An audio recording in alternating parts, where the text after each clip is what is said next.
अब अपन पढ़ रहे थे, अब कौन सा युद्ध होगा? हल्दी घाटी का युद्ध।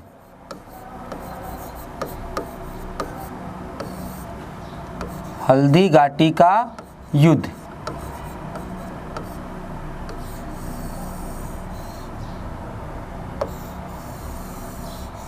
तो देखो हल्दी घाटी के युद्ध कब हुआ था? दो डेटें मिलती। एक डेट मिलती है इसकी 21 जून। कब मिलती है? 21 जून 1576। और 21 जून किसके अनुसार है? गोपीनाथ शर्मा के अनुसार।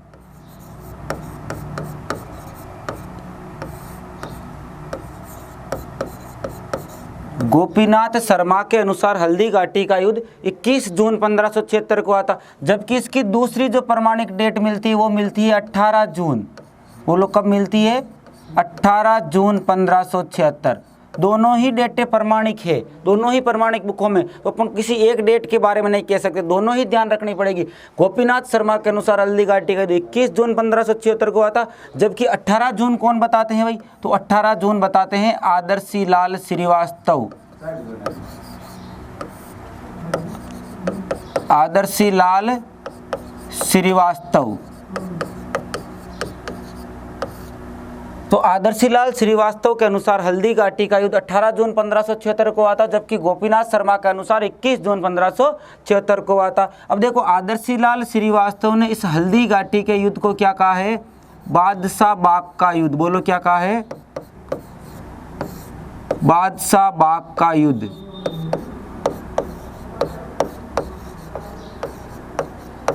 और इस गोपीनाथ शर्मा ने इस युद्ध को कहा है अनिर्णायक युद्ध।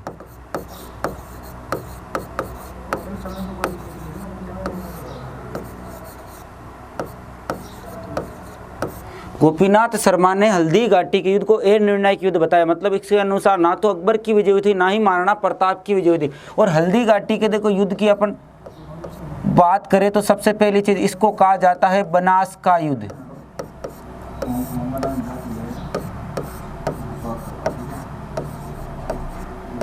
हल्दी घाटी के युद्ध को क्या कहा जाता है? बनास का युद्ध, क्योंकि ये बनास नदी के किनारे हुआ था।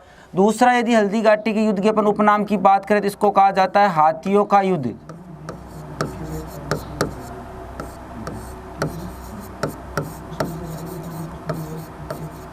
हाथियों का, क्योंकि इसमें हाथियों ने गजब की वीरता का प्रदर्शन किया था, इसीलिए हल्दी घाटी के युद्ध को कहा जाता है हाथियों का युद्ध।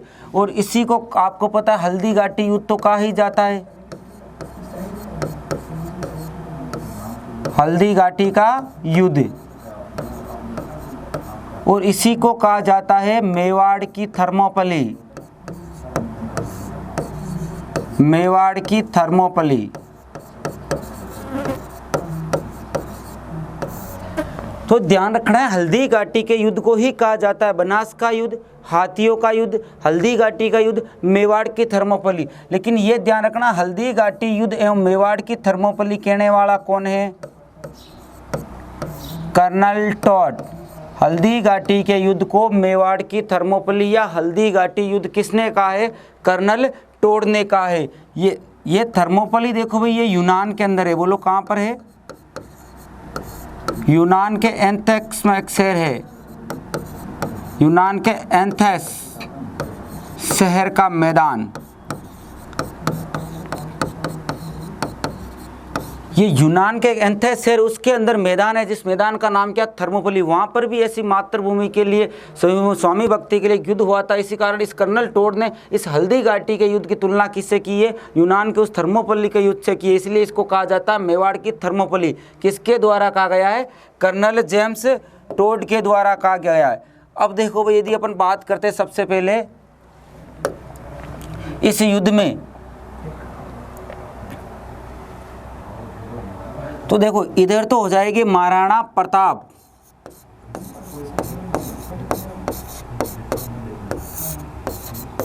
एक तरफ तो कौन हो जाएंगे?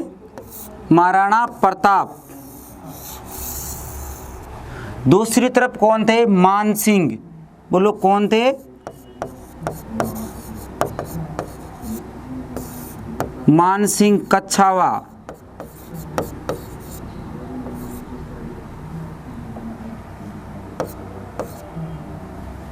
दूसरी तरफ कौन थे? मान सिंह कच्छावा।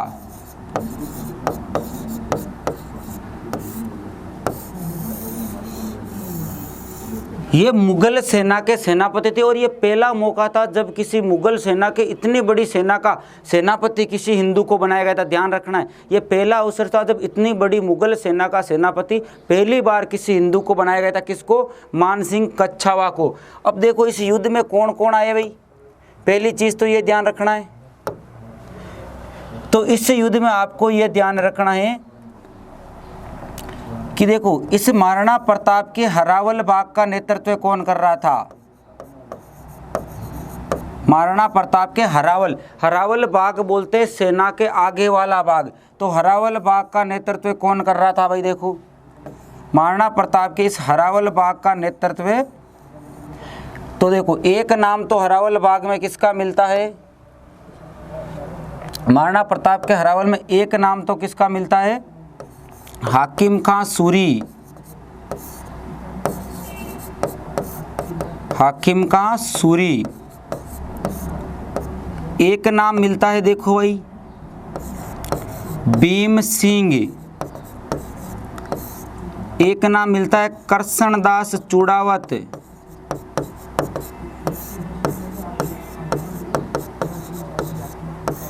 तो महाराणा प्रताप की सेना के आगे वाला बाग क्या वो कहलाता है? हरावल बाग कहलाता है। तो महाराणा प्रताप यहाँ बीच में थे, इनसे आगे जो बाग था उसका नेतृत्व कर रहा था हाकिम खां सूरी, जो महाराणा प्रताप की सेना में एकमात्र मुस्लिम सेनापति था। इसके साथ था भीम सिंह और इसके साथ था कृष्णदास चूड़ावत। तो सेना के पीछे वाले बाग को क्या कहा जाता था? सेना के पीछे वाले बाग को कहा जाता था चंदावल। बोलो क्या कहा जाता था?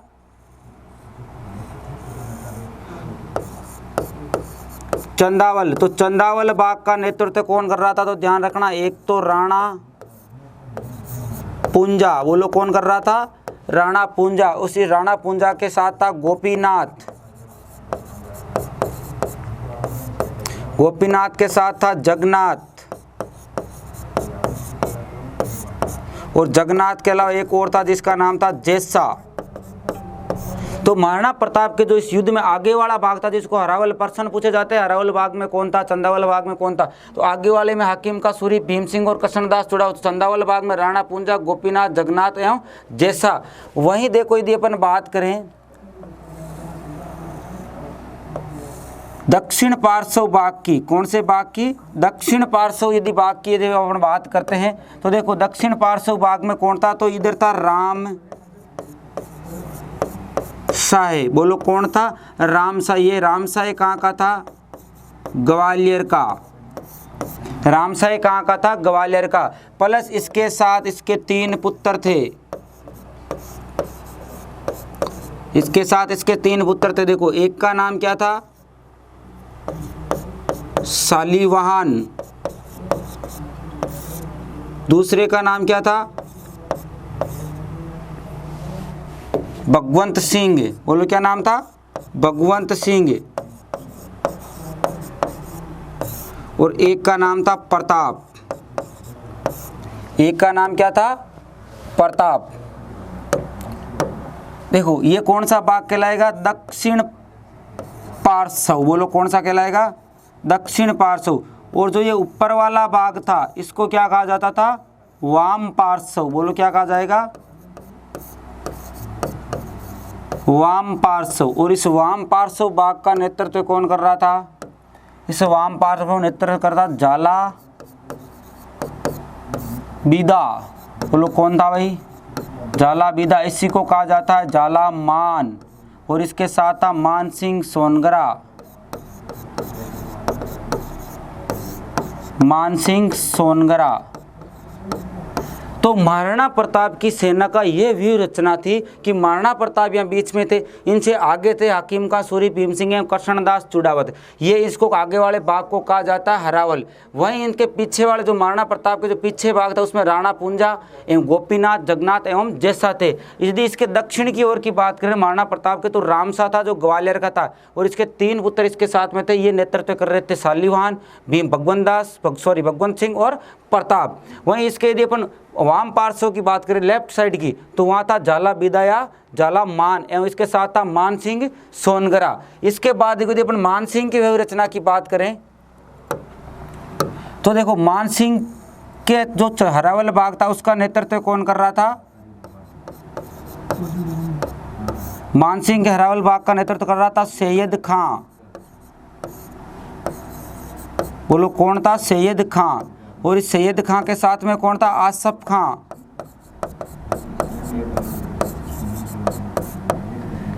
वहीं इसके देखो चंदावल बाग का नेतृत्व कौन कर रहा था? इसके चंदावल बाग का नेतृत्व कर रहा था मिहित्तर खां।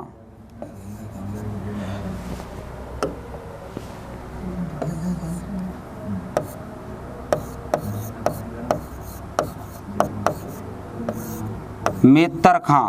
और इसके साथ में था माधो सिंह।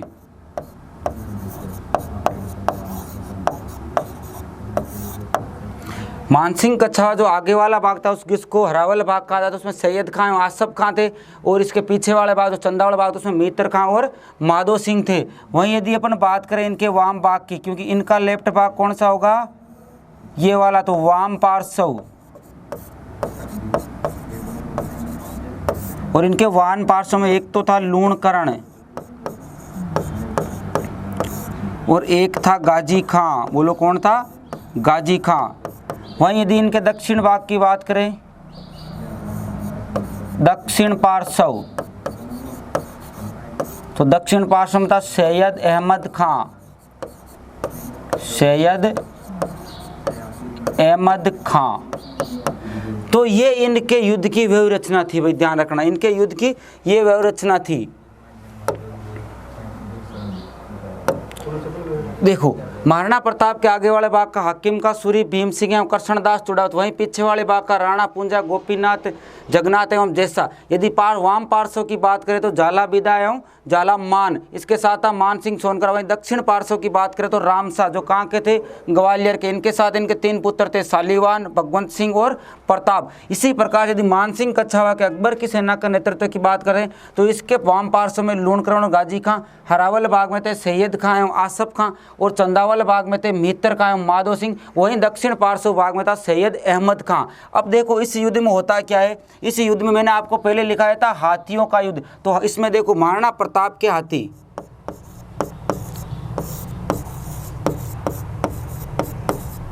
तो इसमें प्रताप के हाथी का क्या नाम था? तो ध्यान रखना, प्रताप के पास 3 हाथी थे।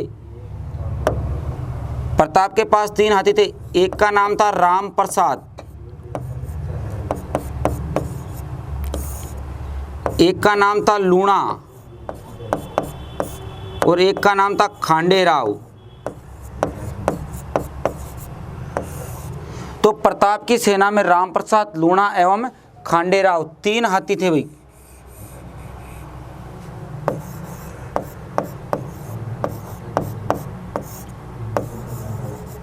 लूणा, खांडेराव। वहीं देखो यदि मुगल सेना में मानसिंह के हाथियों की बात करें तो एक का नाम था गजमुक्त, एक का नाम था गजराज और एक का नाम था रनमदार।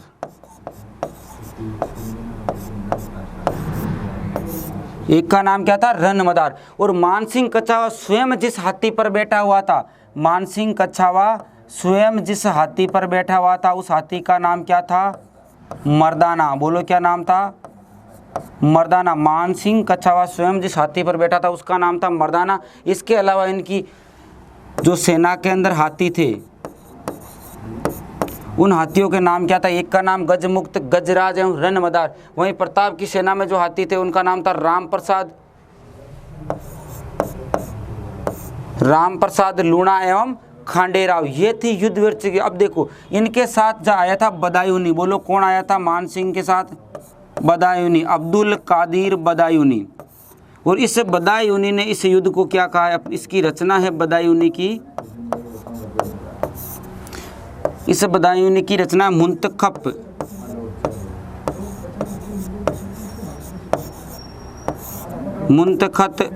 उत त्वारिक। और इस मुंतखब उत त्वारिक में इसने इस हल्दी घाटी के युद्ध को कहा है गोगुंदा का युद्ध, बोलो क्या युद्ध का है? गोगुंदा का युद्ध। बदायूनी ने अपनी रचना जो मानसिंह कछा मुगल सेना के साथ आया था, तो हल्दीघाटी युद्ध का प्रत्यादर्शी था। कौन? बदायूनी। जिस बदायूनी की रचना मुंतखत, क्या रचना है? मुंतखत। वापस लिख देता हूं मैं,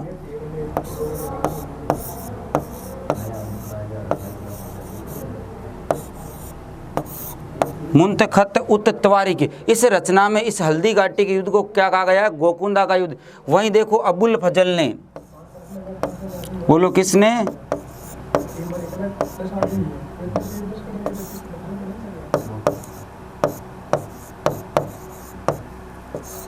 अबुल फजल ने। इस अबुल फजल की जो रचना उसका नाम है अकबरनामा।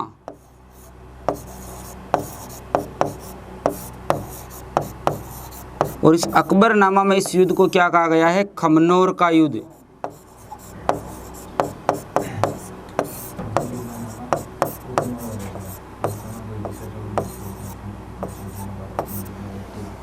खमनोर का युद्ध। देखो हल्दीघाटी के युद्ध को खमनोर का युद्ध किसने कहा? अबुल फजल ने। जबकि गोकुंदा का युद्ध किसने कहा है? बदायूनी ने। उसी प्रकार थर्मोपल्ली किसने कहा है? कर्नल जेम्स टोड ने। इन दोनों के बीच में जो ये वाला बाग था, दोनों जहाँ सेनाएं दोनों युद्ध लड़ा था, दोनों सेनाओं के बीच में जहाँ घमासान हुआ था, वो सारा बाग क्या हो गया था? एक रक्त की तरह बह गया था, रक्त तलाई बन गई थी। इसलिए इसको अभी भी क्या कहा जाता है? रक्त तलाई। ये जो बाग जहाँ पर दोनों की सेनाओं के बीच में युद्ध हुआ था, उस बाग को क्या कहा जाता है? रक्त तलाई कहा जाता। तो ये हल्दीघाटी की युद्ध की पूरी भव्य रचना थी। इसमें होता क्या है कि महाराणा प्रताप का जो घोड़ा होता है, इस घोड़े का नाम क्या था? महाराणा प्रताप के घोड़े का नाम था चेतक। बोलो क्या नाम था? महाराणा प्रताप के घोड़े का नाम था चेतक।